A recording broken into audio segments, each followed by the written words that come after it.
ಇಲ್ಲಿರುವಂಥ ಎಲ್ಲ ಮಹಿಳೆಯರಿಗೆ, ಯಾಕಂದರೆ ನಾನು ತಿಳ್ಕೊಂಡಿದ್ದೀನಿ ರೈತನ ಹೆಂಡ್ತಿನೂ ಇರ್ಬೋದು, ಇಲ್ಲಿ ರೈತನ ತಾಯಿದವರು ಇರ್ಬೋದು, ರೈತನ ಮಗಳನ್ನೂ ಇರ್ಬೋದು ಅಂತ ನಾನು ತಿಳ್ಕೊಂಡಿದ್ದೀನಿ. ಅದಕ್ಕೋಸ್ಕರ ಎಲ್ಲ ರೈತರಿಗೆ, ರೈತ ಮಹಿಳೆಯರಿಗೆ ಅವರ ಪಾದ ಮುಟ್ಟಿ ನನ್ನ ದೊಡ್ಡ ನಮಸ್ಕಾರಗಳು.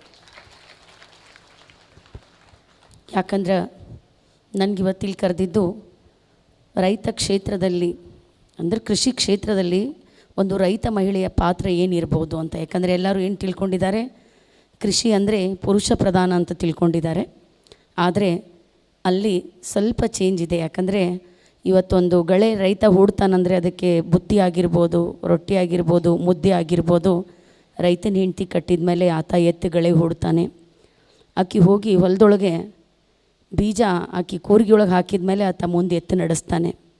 ಆಕೆ ಹೋಗಿ ಕಣ ಎಲ್ಲ ಮಾಡಿ ಚೀಲ ತುಂಬಿ ಅದಕ್ಕೆ ಹೊಲಿದು ಇದೆಷ್ಟಂತೇಳಿ ಎಲ್ಲ ಲೆಕ್ಕ ಮಾಡಿ ಆ ಟ್ರ್ಯಾಕ್ಟರ್ನಲ್ಲಿ ಹಾಕಿ ಕಳಿಸಿ ಒಂದು ತಪ್ಪು ಏನು ಮಾಡ್ತಾಳಂದರೆ, ಆ ಟ್ರ್ಯಾಕ್ಟ್ರ್ ಹಿಂದೆ ತಾನು ಹೋಗೋದಿಲ್ಲ, ತನ್ನ ಗಂಡನಿಗೆ ಕಳಿಸ್ತಾಳೆ, ಹೋಗಿ ಮಾರ್ಕೊಂಡು ರೊಕ್ಕ ತೊಗೊಂಡು ಬಾ ಅಂತ. ಅದಕ್ಕೆ ಕೃಷಿ ಪುರುಷ ಪ್ರಧಾನ ಆಗಿದೆ. ಯಾಕಂದರೆ ಅದ್ರ ಹಿಂದಕ್ಕೆ ಹೋಗಿದ್ಲಂದ್ರೆ ಅದು ಮಹಿಳಾ ಪ್ರಧಾನ ಆಗ್ತಿತ್ತು, ಅಲ್ಲೇ ಎಡವಾಕತ್ತಿದ್ದು. ಆದರೆ ಇವತ್ತು ನಾನು ಕೃಷಿ ಬಗ್ಗೆ ಮಾತಾಡ್ಲಿಕ್ಕತ್ತೀನಂದ್ರೆ, ನಾನು ಮೂಲತಃ ಕೃಷಿಕಳಲ್ಲ. ಆಮೇಲೆ ನನ್ನ ಜರ್ನಿಯನ್ನು ನಾನು ಯಾಕೆ ನಿಮ್ಮ ಮುಂದೆ ಹೇಳಲಿಕ್ಕೆ ಇಷ್ಟಪಡ್ತೀನಂದರೆ, ಒಂದು ಹೆಣ್ಮಕ್ಳ ಜೀವನ ನಾವು ತಿಳ್ಕೊಂಡಷ್ಟು ಸರಳ ಇರುವುದಿಲ್ಲ.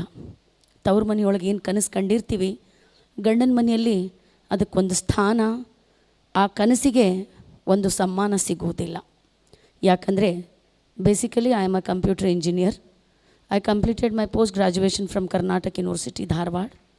ಬಟ್ ಕ್ಲ್ಯಾಪ್ ಹಾಕಬೇಡ್ರಿ, ಮುಂದಿನ ಕತೆ ಬೇರೆ ಐತಿ. ಯಾಕಂದ್ರೆ ಜೀವನ ನಾನು ಏನು ನಡೆದು ಬಂದೆ ಹಂಗಿದ್ದಿಲ್ಲ. ಸೊ ಪ್ರೋಗ್ರಾಮಿಂಗ್ ಭಾಳ ಚೆನ್ನಾಗಿ ಬರೀತಿದ್ದೆ ನಾನು. 24 ವರ್ಷದ ಹಿಂದೆ, ನನ್ನ ಮದುವೆ ಆಗಿ 24 ವರ್ಷ ಆಯಿತು. 24 ವರ್ಷದ ಹಿಂದೆ ನಾನು ಒಂದು ಪ್ರಾಜೆಕ್ಟ್ ಮಾಡಿದೆ, transmission control protocol / internet protocol. ಅದ್ರ ಮೇಲೆ ನಾನು ಪ್ರಾಜೆಕ್ಟ್ ಮಾಡಿದ್ದೆ. Even I got 92 marks for that project. Again from the board the evaluation team came. On what basis you have given 92 to her?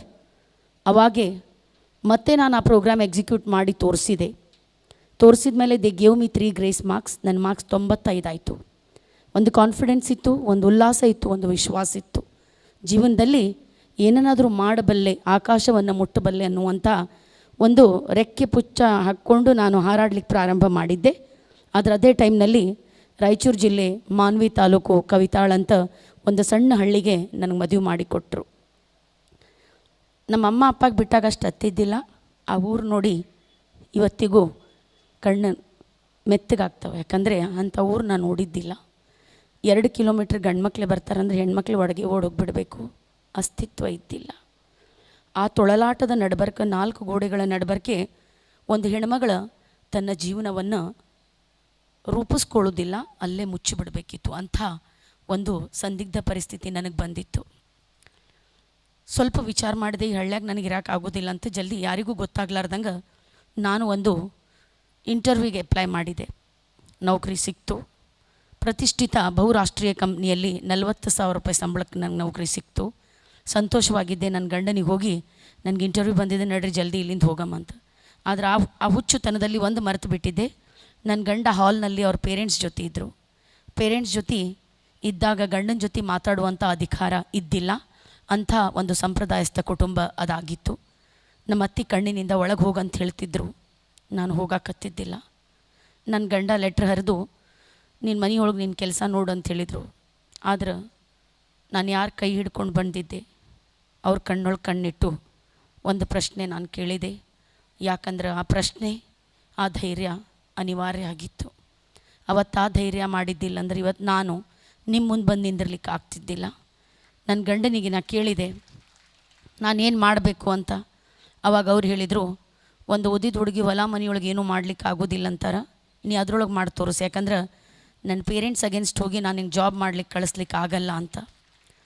ಸ್ವಲ್ಪ ಹೊತ್ತು ಭಯ ಬಂತು. ಇಷ್ಟೇನು ಒಂದು ಹೆಣ್ಮಗಳು ಓದಿದ್ರೆ ಅಸ್ತಿತ್ವ ಇಷ್ಟೇ. ಒಂದು ನಿಮಿಷ ಒಳಗೆ ನೀರು ಮೇಲಿನ ಗುಳ್ಳಿ ಹೊಡೆದಂಗೆ ಹಾಕಿಬಿಟ್ರೆ ಅದ್ರ ಹಿಂದೆ ನಾನು ಪಟ್ಟಂಥ ಶ್ರಮ, ಕಷ್ಟ, ನನ್ನ ಆಸೆ, ನನ್ನ ಆಕಾಂಕ್ಷೆ ಎಲ್ಲ ಹರಿದು ಹೋಗಿಬಿಟ್ಟಿತ್ತು. ನಮ್ಮಮ್ಮಗೆ ಹೊರಗೆ ಬಂದು ಒಂದು ಮಾತು ಕೇಳಿದೆ, ಪ್ಲೀಸ್ ನನಗೆ ಹಳ್ಳ್ಯಾಗಿರೋಕ್ಕಾಗಲ್ಲ, ನೀನು ಕೈ ಮುಗಿತೀನಿ, ನೀನೇನಾದರೂ ನನ್ನ ಜೊತೆ ಇದ್ದೆ ಅಂದ್ರೆ ನಾನು ನಿನ್ನ ಜೊತೆ ಬ್ಯಾಂಗ್ಳೂರೊಳಗೆ ಜಾಬ್ ಮಾಡ್ಕೊಂಡು ಆರಾಮಿರ್ತೀನಮ್ಮ ಅಂತ. ಆದರೆ ನಮ್ಮಮ್ಮ ಒಂದು ಮಾತು ಹೇಳಿದರು, ಕೊಟ್ಟ ಹೆಣ್ಣು ಕುಲಕ್ಕೆ ಹೊರಗೆ. ಇವತ್ತು ನೀನು ಏನೇ ಮಾಡೋದಿದ್ರು ನಿನ್ನ ಗಂಡ ಹೆಂಗೆ ಹೇಳ್ತಾರ, ನಿಮ್ಮ ಅತ್ತಿ ಮಾವ ಹೆಂಗೆ ಹೇಳ್ತಾರೆ ಅದೇ ನೀ ಮಾಡಬೇಕು. ನೀನು ಅಲ್ಲಿ ಗಂಡನ ಮನೆಯೊಳಗೆ ಚಲೋ ಸಂಸಾರ ಮಾಡ್ಕೊಂಡು ತಿಂದ್ರಷ್ಟೇ ಸಮಾಜ ನಮಗೆ ಬದುಕಲಿಕ್ಕೆ ಬಿಡ್ತದಿಲ್ಲ, ಅಂದ್ರೆ ಸಮಾಜ ನಮಗೆ ಬದುಕಾಗಿ ಬಿಡೋದಿಲ್ಲ ಅನ್ನುವಂಥ ಒಂದು ಕಟು ಮತ್ತು ಕಹಿ ಸತ್ಯವನ್ನು ನಮ್ಮಮ್ಮ ನನಗೆ ಅವಾಗ ಮನವರಿಕೆ ಮಾಡಿದರು. ಆವಾಗ ನಾನು ಮನಸ್ಸಲ್ಲೇ ಈ ಕ್ಷೇತ್ರಕ್ಕೆ ಬಂದೆ.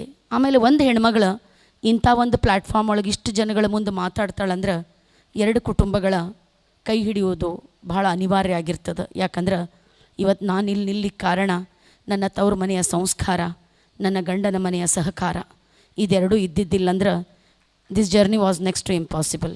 ಸೊ ಆ ಎರಡೂ ಮನೆಯ ಹೊಸ್ತಿಲಕ್ಕೆ ಈ ಪ್ಲ್ಯಾಟ್ಫಾರ್ಮ್ ಪರವಾಗಿ ನಾನು ಅವರಿಗೆ ನನ್ನ ತುಂಬು ಹೃದಯದ ನಮನಗಳನ್ನು ಸಲ್ಲಿಸಲಿಕ್ಕೆ ಇಷ್ಟಪಡ್ತೀನಿ.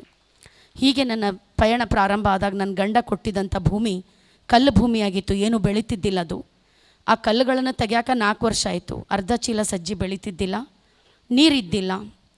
6 ಬೋರ್ ನನ್ನ ಗಂಡ ನನ್ನ ಜೊತೆ ಹಾಕ್ಸಿದ್ರು, ರೊಕ್ಕ ಇತ್ತು ಹಾಕ್ಸಿದ್ವಿ. ಯಾಕಂದರೆ ನಾನು ಒಂದು ಮಧ್ಯಮ ವರ್ಗದ ಸಾಧಾರಣ ಮಹಿಳೆಯಾಗಿದ್ದೆ. 6 ಬೋರ್ ಆದಮೇಲೆ ನನ್ನ ಕಡೆ ರೊಕ್ಕ ಇಲ್ಲ, ನೀವು ವಾಪಸ್ ಅದ ಕೆಲಸ ಮಾಡ್ಕೊಂಡು ಮನೆಯಾಗಿರು ಅಂದರು. ಆದರೆ ನನ್ನ ಗಂಡ ನನ್ನ ಮನಸ್ಸೊಳಗೆ ಒಂದು ಕಿಡಿ ಹೊತ್ತಿಸಿದ್ರು. ಆ ಕಿಡಿ ಜ್ಯೋತಿಯಾಗಿ 2 ಮನೆ ಬೆಳಗಬೇಕಿತ್ತು, ಒಂದು ಗಂಡನ ಮನೆ, ಒಂದು ತವ್ರ ಮನೆ. ಅದಕ್ಕೆ ನಾನು ನಮ್ಮಮ್ಮ ನನಗೆ ಎಷ್ಟು ಬಂಗಾರ ಕೊಟ್ಟರು ಇಷ್ಟು ಆ ಹೊಲ ಮನೆಗೆ ಹಾಕಿದೆ. 12 ಬೋರ್ ಆದರೂ ನಂಗೆ ನೀರು ಬೀಳಲಿಲ್ಲ. ಲಾಸ್ಟಿಗೆ 2 ಬಳಿ ಅಷ್ಟೇ ಕೈ ಒಳಗೆ ಉಳಿದಿತ್ತು. ಸಾಯಂಕಾಲ 6:30 ಆಗಿತ್ತು.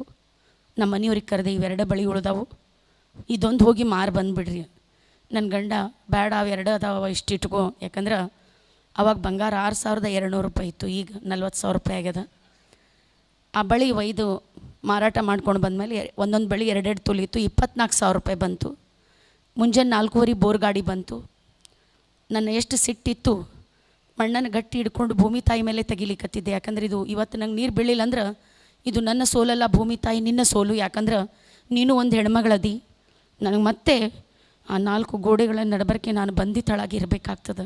ನನ್ನ ಎಲ್ಲ ಫೀಲಿಂಗ್ಸ್ ಏನದಾವೆಲ್ಲ ಒತ್ಕೊಂಡು ಅದಕ್ಕೆ ಅವಕಾಶ ಕೊಡಬೇಡ ಪ್ಲೀಸ್ ಅಂತ ಬೇಡ್ಕೊಂಡು ನನ್ನ ಮಣ್ಣನ್ನು ಗಟ್ಟಿ ಹಿಡ್ಕೊಂಡು ನನ್ನ ಫ್ರಸ್ಟ್ರೇಷನ್ ಎಷ್ಟಿತ್ತು ಎಷ್ಟೋ ಮಣ್ಣು ಮೇಲೆ ತೆಗಿಯಾಕತ್ತಿದ್ದೆ. 6:15 ನಮ್ಮ ಮನೆಯವ್ರು ಬಂದರು.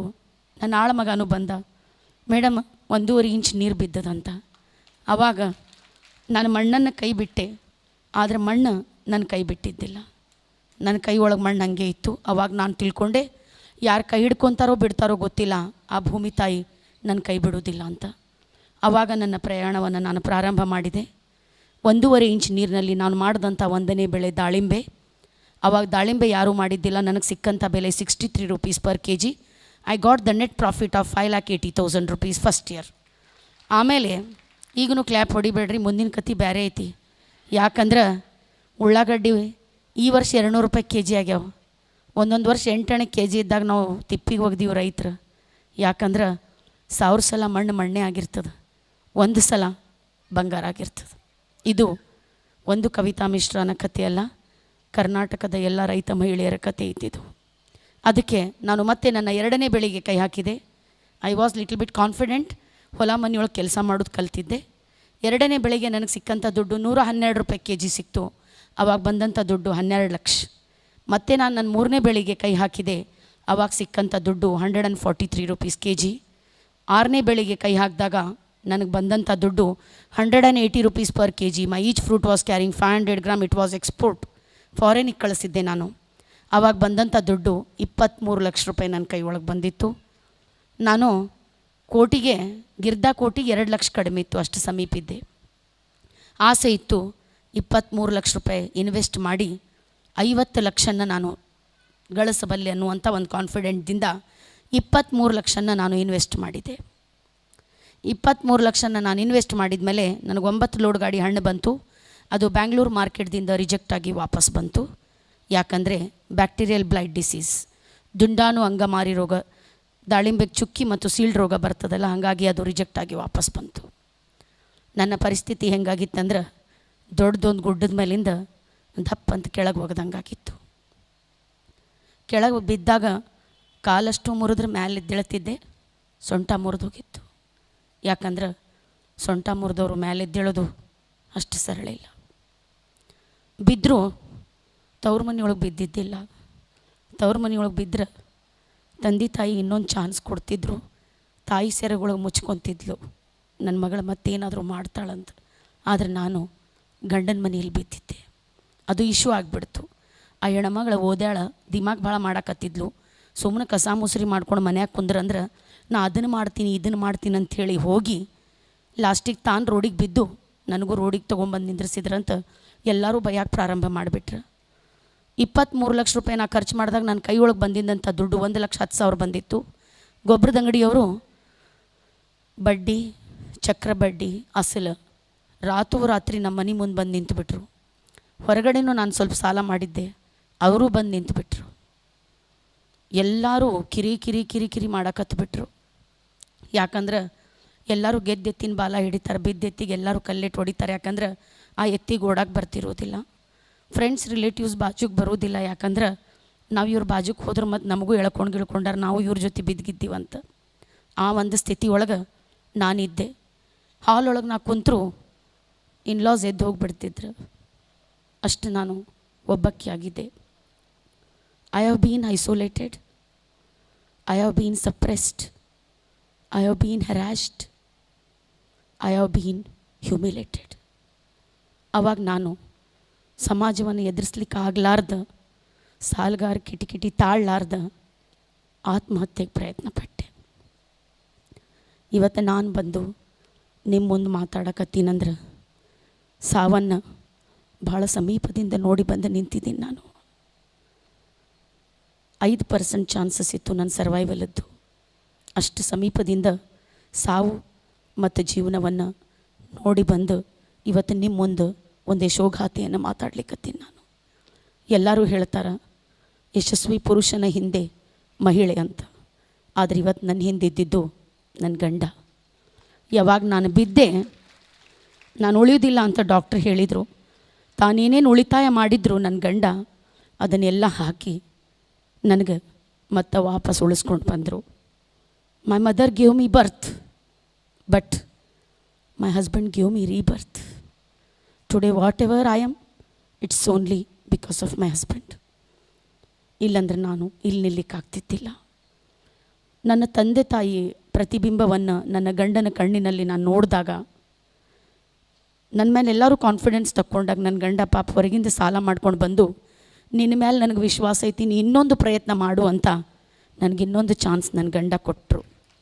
ಆವಾಗ ನಾನು ಮತ್ತೆ ನನ್ನ ಗಂಡ ನನ್ನ ಮೇಲೆ ಇಟ್ಟಂಥ ಕಾನ್ಫಿಡೆನ್ಸಿಗಾದರೂ ನಾನು ಏನಾದರೂ ಮಾಡಿ ತೋರಿಸ್ಬೇಕಂತ ನಾನು ಮತ್ತೆ ಎದ್ದೆ. ಆವಾಗ ನಾನು ವಿಚಾರ ಮಾಡಿದೆ, ನಾನು ಯಾಕೆ ಬಿದ್ದೆ? ನಾನು ಒಂದೇ ಬೆಳೆಯನ್ನು ನಂಬಿದ್ದೆ, ಅದಕ್ಕೆ ಬಿದ್ದೆ. ಎಲ್ಲ ರೈತರು ಸುಳ್ಳು ಉರುಳು ಹಾಕ್ಕೊಂಡು ಸಾಯೋದಿಲ್ಲ, ಇಲ್ಲಿ ತನಕ ಬಂದಿರ್ತದೆ, ಅದಕ್ಕೆ ಸಾಯ್ತಾರೆ. ನೀವೇನು ತಿಳ್ಕೊತೀರಿ? ನೀವು ಉರುಳು ಹಾಕ್ಕೊಂಡು ಸತ್ತ ಮೇಲೆ ಜೀವನ ಮುಗೀತು, ನಾವು ಹೆಂಡತಿ ಮಕ್ಳು ಆರಾಮಿರ್ತೀವಂತ. ಹೆಂಡತಿ ಮಕ್ಳು ನಾವು ರೋಡಿಗೆ ಬರ್ತೀವಿ. ಜಗತ್ತು ಭಾಳ ಅಂದ್ರೆ ದಯೆ ಕೊಡ್ಬೋದು, ಅನುಕಂಪ ಕೊಡ್ಬೋದು, ಅರ್ಧ ಚೀಲ ಅಕ್ಕಿ ಕೊಡ್ಬೋದು, 25 kg ಜೋಳ ಕೊಡ್ಬೋದು. ಆದರೆ ಅಧಿಕಾರ ಮತ್ತು ಹಕ್ಕು ನೀವೇ ನಮಗೆ ಕೊಡೋರು. ಯಾಕಂದರೆ ಇವತ್ತೆಲ್ಲರೂ ಮಹಿಳಾ ಸಬಲೀಕರಣದ ಬಗ್ಗೆ ಮಾತಾಡ್ತಾರೆ. ಆದರೆ ಒಂದು ಮಹಿಳೆ ಸಬಲ ಆಗ್ಬೇಕಂದ್ರೆ ತವ್ರ ಮನೆಯೊಳಗೆ ತಂದೆ ಸಬಲ ಮಾಡ್ತಾನೆ, ಗಂಡನ ಮನೆಯೊಳಗೆ ಗಂಡ ಸಬಲ ಮಾಡ್ತಾನೆ, ಇನ್ನು ವಯಸ್ಸಾದಾಗ ಮಗ ಸಬಲೀಕರಣ ಮಾಡ್ತಾನೆ. ಇದು ಒಂದು ಹೆಣ್ಮಗಳ ನಿಜ ಸತ್ಯ. ಅದನ್ನು ನಾನು ಚೆನ್ನಾಗಿ ಅರ್ಥಕೊಂಡಿದ್ದೀನಿ. ಇಷ್ಟೊಂದು ಇಟ್ಕೊಂಡು ನಾನು ಒಂದು ವಿಚಾರ ಮಾಡಿದೆ, ನಾನು ಯಾಕೆ ಬಿದ್ದೆ? ನಾವು ಒಂದೇ ಬೆಳೆ ನಂಬಿದ್ದೆ, ಅದಕ್ಕೆ ಬಿದ್ದೆ. ಈ ಸಲ ಆ ತಪ್ಪು ಮಾಡಬಾರ್ದಂತ ನಾನು 8 ಎಕರೆ 10 ಗುಂಟೆಯಲ್ಲಿ ಮಾಡಿದಂಥ ಬೆಳೆಗಳ ವಿವರ 1 ಇಂಚ್ ನೀರಿನಲ್ಲಿ, ನಂಗೆ ನೀರು ಭಾಳಿಲ್ಲ, ಆಮೇಲೆ ನಮ್ಮ ಟೆಂಪ್ರೇಚರ್ 45 ಡಿಗ್ರಿ ಟೆಂಪ್ರೇಚರ್ ಇರುತ್ತೆ. ಅಂಥದ್ರಲ್ಲಿ ನಾನು ಮಾಡಿದ್ದು ಇವತ್ತು 8 ಎಕರೆ 10 ಗುಂಟೆಯಲ್ಲಿ 2100 ಶ್ರೀಗಂಧ, 500 ದಾಳಿಂಬೆ, 600 ಮಾವು, 600 ಪೇರಲ, 450 ಸೀತಾಫಲ, 100 ಬೆಟ್ಟದ ನೆಲ್ಲಿಕಾಯಿ, 100 ನೀರ್ಲೆಹಣ್ಣು, 100 ಹುಣಸೆ ಹಣ್ಣು, 100 ಕರಿಬೇವು, 100 ನಿಂಬೆಹಣ್ಣು, 100 ತೆಂಗಿನಕಾಯಿ, ಆಮೇಲೆ ಇದರ ಜೊತೆ 800 ಸಾಗವಾನಿ ಗಿಡ, ಇದರ ಜೊತೆ ಕುರಿ ಸಾಕಾಣಿಕೆ, ಕೋಳಿ ಸಾಕಾಣಿಕೆ, ಜೇನು ಸಾಕಾಣಿಕೆಯನ್ನು ಭಾಳ ಚೆನ್ನಾಗಿ ನಿಭಾಯಿಸ್ತಿದ್ದೀನಿ ಹೈನುಗಾರಿಕೆಯೊಂದಿಗೆ. ಇಷ್ಟೊಂದು ಬೆಳೆಗಳನ್ನು ನಾನು ಯಾಕೆ ಮಾಡಿದ್ದೀನಿ ಅಂದರೆ, ಇಲ್ಲಿ ಹೊಲ ಮನೆ ಇದ್ದವ್ರು ಇದ್ರಂದ್ರೆ ಕೇಳ್ತಾರೆ, ಮೇಡಮ್ ಇಷ್ಟು ಬೆಳೆ ಮಾಡಿದ್ರೆ ಕೈಗೆ ರೊಕ್ಕ ಹೆಂಗೆ ಹತ್ತಾವೆ? ಇಷ್ಟೊಂದು ಬೆಳೆ ನಾ ಯಾಕೆ ಮಾಡೀನಂದ್ರೆ, ಇವತ್ತು ನಾಳೆ ಹೊಲ ಮನೆ ಮಾಡ್ತಾನಂದ್ರೆ ಅವ್ನಿಗೆ ಯಾರು ಹುಡುಗಿ ಕೊಡಕ್ಕೆ ಒಲ್ಲೆನಕತ್ತಾರೆ. 100 ಎಕರೆ ಹೊಲ ಇರಬೇಕಂತ, ಅದ್ರ ಹುಡುಗ ಇಂಜಿನಿಯರ್ ಡಾಕ್ಟರ್ ಆಗಿರ್ಬೇಕಂತ, ಅವನು ಹೊಲ್ದಾಗ ರೈತ ಆಗಿರಬಾರ್ದಂತ. ಅಂಥ ರೈತನಿಗೆ ಯಾರು ಹುಡುಗಿ ಕೊಡೋಕೆ ಒಲ್ಲೆನಾಕತ್ತಾರ ಅಂಥೇಳಿ ನಾನು ಮಾಡಿದಂಥ ಸ್ಕೀಮ್. ತೋಟಗಾರಿಕೆ ಬೆಳೆಯಲ್ಲಿ ಅರಣ್ಯ ಕೃಷಿ, ಪ್ರತಿಯೊಂದು ಋತುವಿನಿಂದ ರೈತನಿಗೆ ಆದಾಯ ಬರ್ತಿರಬೇಕು. From every season a farmer must get income like salary. ಮಾವು ಸೀಸನ್ ಮಾವು ದುಡ್ಡು, ಪೇರ್ಲೆ ಸೀಸನ್ ಪೇರ್ಲೆ ದುಡ್ಡು, ದಾಳಿಂಬೆ ಸೀಸನ್ ದಾಳಿಂಬೆ ದುಡ್ಡು. ಅದು 10,000 ಬರಲಿ, ಅದು 20,000 ಬರಲಿ, ಅದು 1,00,000 ಬರಲಿ. Because we are not policy makers. We don't have right to fix the prices for our products because we are farmers. ಅದಕ್ಕೆ ನಾನು ಮಾಡಿದ್ದು ಇವೆಲ್ಲ 10,000 20,000 ಮನಿ ನಡ್ಸೋಕ್ಕಾಗ್ಬಿಡ್ತದೆ. ಇನ್ನು 45ರಿಂದ 50 ವರ್ಷ ಆದಮೇಲೆ ರೈತನ ಮನಿ ನಡೆಯುವುದಿಲ್ಲ. ಯಾಕಂದ್ರೆ ಅವನ ಕಡೆ ಆ ಶಕ್ತಿ ಇರೋದಿಲ್ಲ. ಎ ಸಿ ರೂಮ್ ಒಳಗೆ ಕುಂತ್ಕೊಂಡು 1,00,000 ರೂಪಾಯಿ ಪಗಾರ ತೊಗೊಳ್ಳುವಂಥ ಹಣೆ ಬರ ನಮ್ಮ ರೈತರದ್ದು ಇರೋದಿಲ್ಲ. ರೈತ ಬಿಸಿಲೊಳಗೆ ಸುಡಬೇಕಾಗ್ತದೆ, ಮಳೆಯಾಗ ನೆನಿಬೇಕಾಗ್ತದೆ, ಥಂಡ್ಯಾಗ ನಡಗಬೇಕಾಗ್ತದೆ. ಅವಾಗಷ್ಟೇ ಬಂಕದೊಳಗೆ 2 ಚೀಲ ಕಾಳು ಇರ್ತಾವೆ. ರೇಟ್ ಸಿಕ್ಕರೆ ಹೆಂಡತಿ ಕೈಯಾಗ ತೊಗೊಂಬಂದು 2,000 ರೂಪಾಯಿ ಕೊಟ್ಟಿರ್ತಾನೆ. ರೇಟ್ ಸಿಗಲಿಲ್ಲ ಅಂದರೆ ಗೊಬ್ಬರದ ಅಂಗಡಿ ಅವನಿಗೆ ಮುಂದೆ ಹೋಗಿ, ಯಪ್ಪ ಈ ವರ್ಷ ಬಡ್ಡಿ ಇಟ್ಕೋ, ಮುಂದಿನ ವರ್ಷ ಅಸಲು ಕೊಡ್ತೀನಂತ ತಲೆ ಕೆಳಗೆ ಮಾಡಿ ಹೇಳಿ ಬಂದಿರ್ತಾನೆ. ಯಾಕಂದರೆ ಕಣ್ಣಿಟ್ಟು ಮಾತಾಡುವಂಥ ಅಧಿಕಾರ ಆತ ಕಳ್ಕೊಂಡ್ಬಿಟ್ಟಿರ್ತಾನೆ. ಯಾಕಂದ್ರೆ ಲಾಸ್ ಆಗಿರ್ತದೆ. ಇವತ್ತು ನಿಮ್ಮ ಮುಂದೆ ನಿಂತು ನಾ ಭಾಷಣ ಮಾಡಕತ್ತೀನಿ ಅಂದ್ರೆ ನಾ ಆ ದಿನ ನೋಡಿಲ್ಲ ಅಂತ ತಿಳ್ಕೊಬೇಡ್ರಿ. ನಾನಂಥ 1000 ದಿನ ನೋಡಿ ಬಂದು ನಿಮ್ಮ ಮುಂದೆ ನಿಂತಿದ್ದೀನಿ. ಇದು ಒಂದು ರೈತನ ನಿಜ ಸ್ಥಿತಿ. ಅಂಥ ರೈತನಿಗೆ ಜಗತ್ತು ಮರ್ಯಾದೆ ಕೊಡಬೇಕಂದ್ರೆ ಇನ್ನು 45ರಿಂದ 50 ವರ್ಷ ಆದಮೇಲೆ ಅವ್ನ ಕಡೆ ರೊಕ್ಕ ಇಲ್ಲಾಂದ್ರೆ ಯಾವ ಮಗ ಸೊಸಿ ಸೇರುವುದಿಲ್ಲ.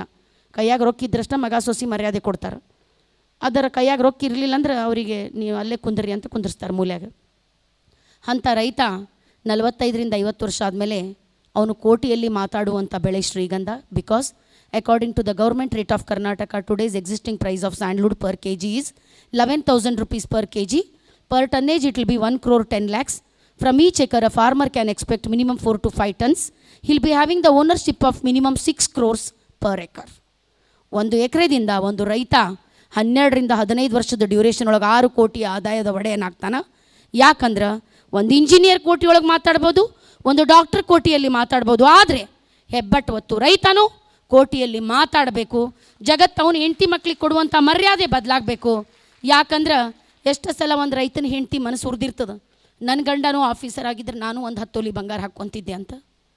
ಆದ್ರೆ ಎಷ್ಟು ಸಲ ಆ ರೈತನ ಮಕ್ಕಳ ಮನಸ್ಸು ಉರಿದಿರ್ತದೆ, ನಮ್ಮಪ್ಪನೂ ಆಫೀಸರ್ ಆಗಿದ್ದರೆ ನಾನು ಎಂಜಿನಿಯರಿಂಗ್ ಮೆಡಿಕಲ್ ಮಾಡ್ತಿದ್ದೆ. ಯಾಕಂದರೆ ಎಷ್ಟು ಸಲ ನಮಗೆ ಫೀಸ್ ಕಟ್ಟಕ್ಕೆ ರೊಕ್ಕಿರ್ಲಾರ್ದವ್ರಿಗೆ ಮದುವೆ ಮಾಡಿ ಕಳಿಸ್ತೀವಿ ನಾವು. ಇದು ಸತ್ಯ.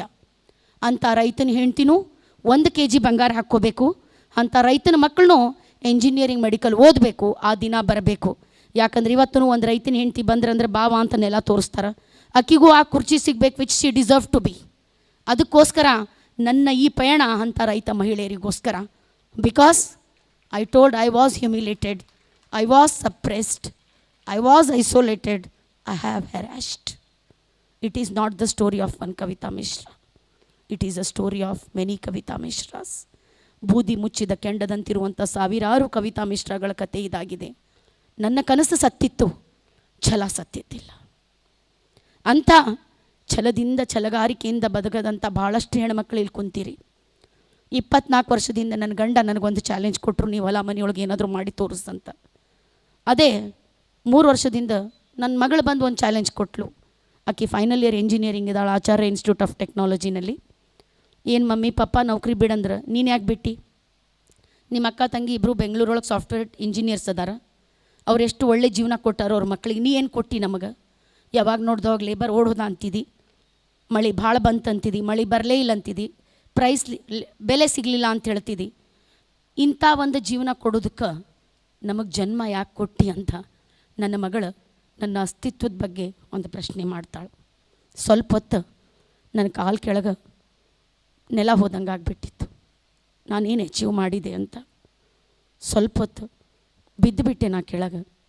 ಹೆಂಗೆ ಬಿದ್ದೆ ಅಂದ್ರೆ ಮೇಲೆ ಎಬ್ಸೋರಿದ್ದಿಲ್ಲ, ಸತ್ಯ. ಆವಾಗ ಒಂದು ವಿಚಾರ ಮಾಡಿದೆ, ನಾನು 8 ದಿವಸ ಊಟ ಬಿಟ್ಟೆ, 20 ದಿವಸ ನಿದ್ದೆ ಮಾಡಿಲ್ಲ. ಯಾಕಂದ್ರೆ I wanted to prove agriculture was not occupation, it was best business. ಅದು ಪ್ರೂವ್ ಮಾಡಬೇಕಿತ್ತು. ಅದಕ್ಕೆ ನಾನು ಶ್ರೀಗಂಧದ ನರ್ಸರಿಗಳನ್ನು ಪ್ರಾರಂಭ ಮಾಡಿದೆ. ಯಾಕಂದರೆ 1,000 ಶ್ರೀಗಂಧದ ಗಿಡ ಹಚ್ಚಿದರೆ ಅದರೊಳಗೆ 100 ಉಳಿಯೋದಿಲ್ಲ, ಭಾಳಷ್ಟು ಸಾಯ್ತಾವೆ. ಅದಕ್ಕೆ ನಾನು ಹೆವಿ ಟೆಕ್ನಾಲಜಿಯನ್ನು, ಹೈಟೆಕ್ ಟೆಕ್ನಾಲಜಿಯನ್ನು ಯೂಸ್ ಮಾಡಿ ಜೀವಾಮೃತ ಪಂಚಗವ್ಯ ದಶಪರ್ಣಿಗಳ ಬಳಕೆ ಮಾಡಿ ಇವತ್ತು ನಾನು ಸ್ವತಃ ನನ್ನ ಹೈಟೆಕ್ ಶ್ರೀಗಂಧದ ನರ್ಸರಿಯನ್ನು ರೆಡಿ ಮಾಡಿದ್ದೀನಿ. ಅಲ್ಲಿ ನಾನು ಕರ್ನಾಟಕ ಅಷ್ಟೇ ಅಲ್ಲ, ಮುಜಫರ್ಪುರ್ ಬಿಹಾರ್, ಛತ್ತೀಸ್ಗಢ ರಾಯ್ಪುರ್, ಮೆಹಸಾನ ಗುಜರಾತ್, ಆಂಧ್ರ ಪ್ರದೇಶ್, ತೆಲಂಗಾಣ, ತಮಿಳುನಾಡು, ಕೇರಳ, ಭಾರತದ ಎಲ್ಲ ರಾಜ್ಯಗಳಿಗೆ ನನ್ನ ಶ್ರೀಗಂಧದ ನರ್ಸರಿಗಳನ್ನು ನಾನು ಕಳಿಸ್ತಿದ್ದೀನಿ. ಆವಾಗ ನಮ್ಮ ಅಕ್ಕ ತಂಗಿ ಒಂದು ಸೈಟ್ ತೊಗೊಳಕತ್ತಿದ್ರು 4 ವರ್ಷದಿಂದ. ನಂಗೆ ತೊಗೊಳ್ಲಿಕ್ಕೆ ರೊಕ್ಕ ಇದ್ದಿಲ್ಲ. ಮನೆ ತೊಗೊಳಕತ್ತಿದ್ರು, ನನ್ನಲ್ಲಿ ರೊಕ್ಕ ಇದ್ದಿಲ್ಲ. ನನ್ನ ಮಗಳು ಬಂದು ನಂಗೆ ಚುಚ್ಚಿ ಮಾತಾಡಿದ್ಲು. ಆದರೆ ಹೋದ ವರ್ಷ ಅದ ಏರಿಯಾನಲ್ಲಿ ಕಾರ್ನರ್ ಸೈಟ್ನಲ್ಲಿ ನಾನು ಮನೆ ತೊಗೊಂಡೆ, ನೆಟ್ ಕ್ಯಾಶ್ ಕೊಟ್ಟು ರಿಜಿಸ್ಟ್ರೇಷನ್ ಮಾಡಿಸ್ಕೊಂಡೆ.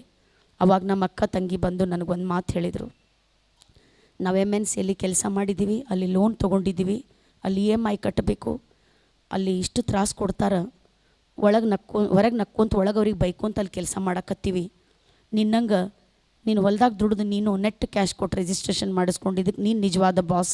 ನಮಗೂ ಅಲ್ಲೇ 1-2 ಎಕರೆ ಹೊಲ ಇದ್ರು ನೋಡು, ನಾವು ರಾಯಚೂರಲ್ಲಿ ಹೊಲ ಮನೆ ಮಾಡಿ ಇಂಥ ಒಂದು ಜಗದೊಳಗೆ ಇರ್ತೀವಿ ಅಂತ ಹೇಳಿದರು. ನನ್ನ ಮಗಳೂ ಬಂದಳು ಮುಂದೆ, ಮಮ್ಮಿ ಸಾರಿ ಅಂತ ನನ್ನ ಅಸ್ತಿತ್ವವನ್ನು ಅಳ್ಳಾಡಿಸುವಂಥ ಬಿಸಿ ರಕ್ತದ ಮಾತಾಡಿದ್ಲು. ನಾನು ತಲೆ ಎತ್ತಿ ನೋಡಲಿಲ್ಲ. ಮತ್ತೊಂದು ಹೆಜ್ಜೆ ಮುಂದೆ ಬಂದಳು, ಮಮ್ಮಿ ನನಗೂ ಒಂದು 10 ಎಕರೆ ಹೊಲ ಇದ್ದವನಿಗೆ ಕೊಟ್ಟು ಮದುವೆ ಮಾಡು, ನಾನು ನಿನಗಿಂತ ಹೆಚ್ಚಿಗೆ ಹೆಸರು ತೊಗೊಂಬರ್ತೀನಿ ಅಂತ.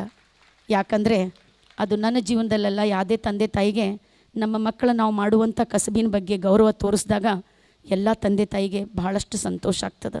ನನಗೂ ಹಂಗೆ ಆಗಿತ್ತು. ಅದಕ್ಕೆ ದಾಸರು ಹೇಳ್ತಾರೆ, ನಿಂದಕರಿರಬೇಕು ನಿಂದಕರು. ನಿಮ್ಮ ಬಗ್ಗೆ ಯಾರಾದರೂ ಮಾತಾಡಕತ್ತಾರಂದ್ರೆ ಎಂದಿಗೂ ತಪ್ಪು ತಿಳ್ಕೊಬೇಡ್ರಿ. You are special, so only they are speaking about you. Don't underestimate yourself at any instant of your life. You are special, keep that in mind always. ನಾನು ಅದೇ ಮಾಡಿದ್ದು. And my daughter forces me to accept the agriculture is the best business rather than the occupation. ನಾನು ಅದೇ ಮಾಡಿದೆ. Today along with the farm woman I feel very proud to say that I am women entrepreneur in agriculture. ಯಾಕಂದರೆ ಆ ದಿನ ನನ್ನ ಮಗಳೇ ನನಗೆ ಕೊಟ್ಟಳು. ಈ ಜೀವನ, ಈ ದಾರಿ, ಈ ಪಯಣ ನನ್ನ ಒಬ್ಬಕ್ಕಿಂದಿಲ್ಲ, ನಿಮ್ಮ ಕಡೆನೂ ಇರ್ತದೆ. ನೀವು ಆ ದಾರಿ ತುಳಿದು ಬಂದೇ ಕುಂತಿರ್ಬೋದು, ಹೇಳ್ಕೊಳ್ಳಿಕ್ಕಿಂತ ಒಂದು ಪ್ಲ್ಯಾಟ್ಫಾರ್ಮ್ ಸಿಕ್ಕಿರಲಿಕ್ಕಿಲ್ಲ ಅಷ್ಟೇ. ಅದಕ್ಕೆ ಭಾಳಷ್ಟು ಮಹಿಳೆಯರು ಬಂದಿರಿ. ನಾವು ಮಹಿಳೆಯರು ಅಂದರೆ ಮಹಾ ಇಳಿ ನದಿ ಇದ್ದಂಗೆ. ನಾವು ಹುಟ್ಟು ಮನೆ ಒಂದು ದಿವ್ಸ ಹೋಗಿ ಹರ್ಕೊಂತ ಸಮುದ್ರ ಸೇರ್ತೀವಿ. ಹರಿಬೇಕಾದ್ರೆ ಯಾವಾಗಲೂ ಸಮತಟ್ಟಾದ ನೆಲ ಸಿಗೋದಿಲ್ಲ. ಅಂದ್ರೆ ನಾವು ಹೇಳ್ಕೊಂಡಂಥ ಗಂಡನ ಮನೆ ಸಿಗೋದಿಲ್ಲ. ಕಂದಕ ಬರ್ತದೆ, ಗುಡ್ಡ ಬರ್ತದೆ, ಮುಳ್ಳು ಬರ್ತದೆ. ಗುಡ್ಡ ಆಯ್ತಂತ ನದಿ ಹಿಂದೆ ಹರಿದಿದ್ದು ನೋಡಿರೇನ? ಇಲ್ಲ, ಅದರೊಳಗೆ ದಾರಿ ತೆಗಿತದೆ. ಹಂಗೆ ನಾವು ಹೆಣ್ಮಕ್ಳು ನಾವು ಕೊಟ್ಟಂಥ ಮನೆಯನ್ನು ಮರೆತು ಆ ಗಂಡನ ಮನೆ ನಮ್ದಂತ ತಿಳ್ಕೊಂಡು ಆ ಮನೆತನದ ಮಾನ ಮರ್ಯಾದೆಗೋಸ್ಕರ ಆ ಮನೆತನದ ಆರ್ಥಿಕ ಮಟ್ಟ, ಸಾಮಾಜಿಕ ಮಟ್ಟ ಏರಿಸಲಿಕ್ಕೆ ನಾವು ಕಳೆದು ಹೋಗಿ ಆ ಮನೆತನವನ್ನು ಮೇಲೆ ಎತ್ತಿ ಆ ಮನೆತನದ ವಂಶೋದ್ಧಾರ ಮಾಡಿ ಕೊನೆಗೆ ಆ ಮಣ್ಣಿನಲ್ಲಿ ಮಣ್ಣಾಗಿ ಇವತ್ತಿಗೂ ನಮ್ಮ ಮಕ್ಕಳ ಸರ್ನೇ ಮುಂದೆ ಹೆಸರಿರೋದು ನಮ್ಮ ಗಂಡನ ಮನಿದೆ. ಅಂಥ ತ್ಯಾಗಮಯಿ ನಾವು ಹೆಣ್ಮಕ್ಳು. ಅಂಥ ಹೆಣ್ಮಕ್ಳು ನಾವು ಅಂತ ಹೇಳಲಿಕ್ಕೆ ನನಗೆ ಭಾಳ ಪ್ರೌಡ್ ಅನ್ನಿಸ್ತದೆ. So a big salute to all women who all are represent here. ಆಮೇಲೆ ಇನ್ನೂ ಒಂದು ಮಾತು ಹೇಳ್ತೀನಿ. ಆ ಬಸವಣ್ಣನ ವಚನದೊಂದಿಗೆ ನನ್ನ ಮಾತನ್ನು ಮುಗಿಸ್ತೀನಿ.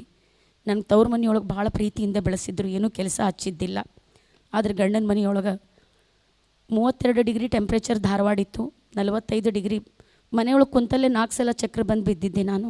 ಆದರೆ ಇವತ್ತು ಆ ಬಿಸಿಲಿಗೆ ನಾಚಿಕೆ ಬರುವಂಗೆ ನಾನು ಕೆಲಸ ಮಾಡ್ತೀನಿ.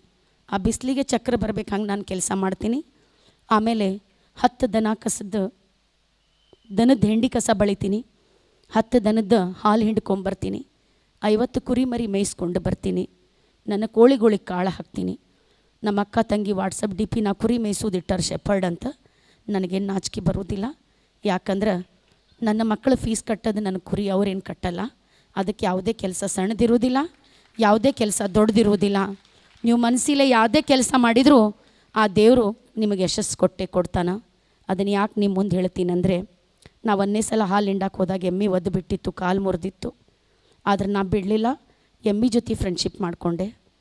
ಎಮ್ಮೆ ಹೆಂಡಿ ಕಸ ಬಳದೆ, ಎಮ್ಮಿಗೆ 10 ಗಂಟೆ ಮೇವು ಹಾಕಿದೆ, ಕುರಿ ಮೇಯಿಸ್ಕೊಂಡು ಬಂದೆ. ಇವತ್ತು ಆಳ್ಮಕ್ಕನಿಗೆ 4 ತೆಂಬಿಗೆ ಹಾಲು ಕೊಟ್ಟರೆ ನನಗೆ 8 ತೆಂಬಿಗೆ ಕೊಡ್ತದೆ. ಯಾಕಂದ್ರೆ ಅಷ್ಟು ಚಲೋ ನಾನು ನೋಡ್ಕೊತೀನಿ ಅವಕ್ಕೆ. ಅದಕ್ಕೆ ಯಾವುದೇ ಕೆಲಸ ಸಣ್ಣದು, ಯಾವುದೇ ಕೆಲಸ ದೊಡ್ಡದಿರೋದಿಲ್ಲ. ನೀವು ಮನಸ್ಸಿಲೇ ಮಾಡಬೇಕಷ್ಟೆ. ಅದ್ರ ಮೇಲೆ ನಿಮ್ಮ ವ್ಯಕ್ತಿತ್ವ ನಿರ್ಧಾರ ಆಗ್ತದೆ. ಆಮೇಲೆ ಒಂದು ಮಾತಿನೊಂದಿಗೆ ನನ್ನ ಮಾತನ್ನು ಮುಗಿಸ್ತೀನಿ. ನನಗೆ 4 ಸಲ ರಾಷ್ಟ್ರ ಪ್ರಶಸ್ತಿ ಸಿಕ್ತು, 1 ಸಲ ಅಂತಾರಾಷ್ಟ್ರೀಯ ಪ್ರಶಸ್ತಿ ಸಿಕ್ತು, 16 ಸಲ ರಾಜ್ಯ ಪ್ರಶಸ್ತಿ ಸಿಕ್ತು, ಭಾಳಷ್ಟು ಸಲ ಮಠ ಮಾನ್ಯತೆಗಳು ಪ್ರಶಸ್ತಿ ಕೊಟ್ಟವು. ಆ ಪ್ರಶಸ್ತಿ ನಾನು ಇಲ್ಲಿರುವಂಥ ಎಲ್ಲ ಹೆಣ್ಮಕ್ಳಿಗೆ ಸಮರ್ಪಣೆ ಮಾಡ್ತೀನಿ. ಯಾಕಂದ್ರೆ ಅದು ನನ್ನ ಯಶಸ್ಸಲ್ಲ, ನಿಮ್ಮೆಲ್ಲರ ಯಶಸ್ಸು ಅದು, ನಿಮ್ಮೆಲ್ಲರ ಪಯಣ ಅದು, ನಿಮ್ಮೆಲ್ಲರ ಸಂಘರ್ಷದ ದಾರಿ ಅದು. ಆಮೇಲೆ ಭೂಮಿ ತಾಯಿಯಿಂದ ನಾನು 3 ವಿಷಯಗಳನ್ನು ಕಲಿತೆ: ಸರಳತೆ, ಸಮ್ಮಾನದ ಬದುಕು, ಸ್ವಾಭಿಮಾನದ ಬದುಕು. ನಿಮ್ಮ ಸ್ವಾಭಿಮಾನಕ್ಕೆ ಧಕ್ಕೆ ಬರುವಂಥ ಜಾಗ, ಅದು ಕೋಟ್ಯಾಧಿಪತಿ ಆದರೂ ಪರವಾಗಿಲ್ಲ, ಅಲ್ಲಿರಬೇಡ್ರಿ. ನಿಮ್ಮ ಸ್ವಾಭಿಮಾನಕ್ಕೆ ಮರ್ಯಾದೆ ಕೊಡುವಂಥ ಜಾಗ, ಅದು ಒಂದು ಸಣ್ಣ ಗುಡಿಸ್ಲಾದರೂ ಪರವಾಗಿಲ್ಲ, ಅಲ್ಲಿರ್ರಿ. ಯಾಕಂದರೆ ಸ್ವಾಭಿಮಾನ ನಮಗೆ ಗಂಡನ ಮನೆಯವ್ರು ಕೊಟ್ಟಿಲ್ಲ, ತವ್ರ ಮನೆಯವ್ರು ಕೊಟ್ಟಿಲ್ಲ, ನಾವು ಹುಟ್ಟಿದಾಗ ತೊಗೊಂಡು ಬಂದೀವಿ. ಅದಕ್ಕೆ ಆ ಅಭಿಮಾನವನ್ನು ಇಟ್ಟುಕೊಂಡು ನೀವು ಬದುಕ್ರಿ. ಯಾಕಂದರೆ ಹೆಣ್ಮಕ್ಳಂದ್ರೆ ಆದಿಶಕ್ತಿ ಅವತಾರ, ಲಕ್ಷ್ಮಿಯ ಸ್ವರೂಪ. ನೀವು ಯಾವುದೇ ಕೆಲಸ ನಮ್ಮಿಂದ ಆಗೋದಿಲ್ಲ ಅಂತ ಕುಂದ್ರಬೇಡ್ರಿ. ಯಾಕಂದ್ರೆ ನನಗೆ ಆಗೋದಿಲ್ಲ ಅಂತ ನಾ ಹಿಂದೆ ಸರ್ದಿಲ್ಲ, ನಾ ಮಾಡಿದೆ, ನೀವು ಮಾಡಿರಿ. ಅದಕ್ಕೆ ಯಾವುದೇ ಟೈಮ್ ಒಳಗೆ ಎಂಥ ಕೆಲಸ ಬಂದರೂ ಅದನ್ನು ಎತ್ತಿ ಒಗೆದು ಮಾಡುವಂಥ ಶಕ್ತಿ ನಮ್ಮ ಹೆಣ್ಮಕ್ಕಳಲ್ಲಿ ಐತಿ. ಅದನ್ನು ನೀವು ಮಾಡ್ತೀರಿ. ಅಂಥ ತ್ಯಾಗಮಯಿ, ಅಂಥ ತಾಳ್ಮೆ, ಅಂಥ ಕರುಣೆಯ ಅವತಾರ ಮೂರ್ತಿಗಳು ನೀವೆಲ್ಲ. ಅದಕ್ಕೋಸ್ಕರ ನನಗೆ ಕೊಟ್ಟಂಥ ಸನ್ಮಾನ ಇವತ್ತಿಲ್ಲಿ ಕರೆದು ನೀವು ಮಾತಾಡ್ಲಿಕ್ಕೆ ನನಗೆ ಅವಕಾಶ ಕೊಟ್ರಿ. ಬಸವಣ್ಣನ ಒಂದು ವಚನದೊಂದಿಗೆ ನನ್ನ ಮಾತನ್ನು ಮುಗಿಸ್ತೀನಿ.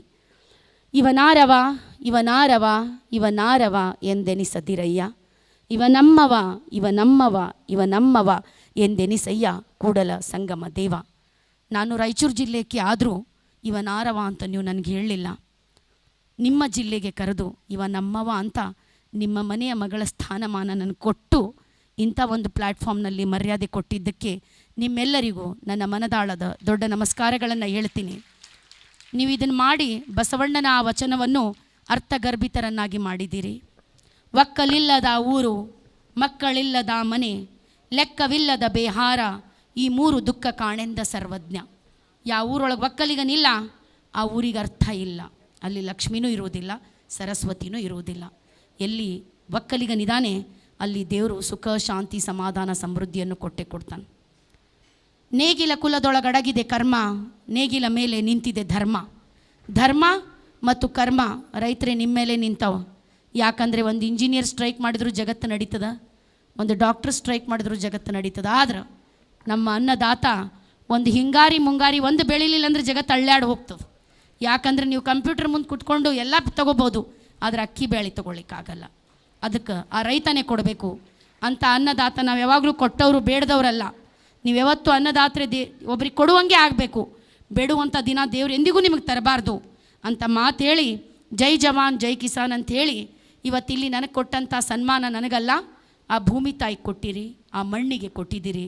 ಅದಕ್ಕೆ ಈ ಸಂಸ್ಥೆಗೆ ಆ ಭೂಮಿ ತಾಯಿ, ಆ ಮಣ್ಣು ಯಾವಾಗಲೂ ಸುಖ, ಶಾಂತಿ, ಸಮಾಧಾನ, ಸಮೃದ್ಧಿಯನ್ನು ಕೊಟ್ಟು ನನ್ನಂಥ ಇನ್ನೂ ಭಾಳಷ್ಟು ಹೆಣ್ಮಕ್ಳು ತನ್ನ ಯಶೋಗಾಥೆಯನ್ನು ಹೇಳುವಂತೆ ಆಗಲಿ ಅಂತ ಹೇಳಿ ರಾಣೆಬೆನ್ನೂರಿನ ಈ ಮಣ್ಣಿಗೆ ನಾನು ಚಿರಋಣಿ ಚಿರಋಣಿ ಚಿರಋಣಿ.